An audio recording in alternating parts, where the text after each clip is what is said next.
আজকের রেসিপি হচ্ছে ঝিঙে আলু দিয়ে একটা ডালের বড়া দিয়ে ঝোল, পাতলা ঝোলের রেসিপি।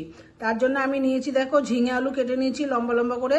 তার সঙ্গে ফোড়নের জন্য নিয়েছি সর্ষে, শুকনো লঙ্কা, তেজপাতা, রাঁধুনি, একটু মেথি। আর ওখানে আমি মশলার জন্য নিয়েছি একটু বাদাম আর আদা, কাঁচা লঙ্কা। আর এখানে নিয়েছি মুগ ডাল বড়ার জন্য, আর পোস্ত, সর্ষে বেটে দেবো।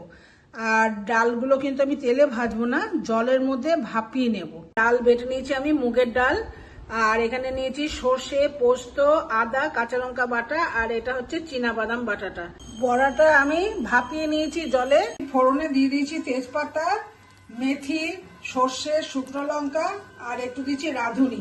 আলুগুলো ভাজা হয়ে গেছে, এখন আমি ঝিঙেগুলো দিয়ে দিলাম। ঝিঙেটা আমার নাড়াচাড়া করা হয়ে গেছে। এবার দিয়ে দেবো এই যে বাদাম বাটাটা, এটা চীনা বাদাম বাটা।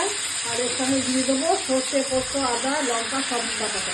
এরপরে আমি দিয়ে দেবো বড়াগুলো। এই যে বড়াগুলো দিয়ে দিলাম।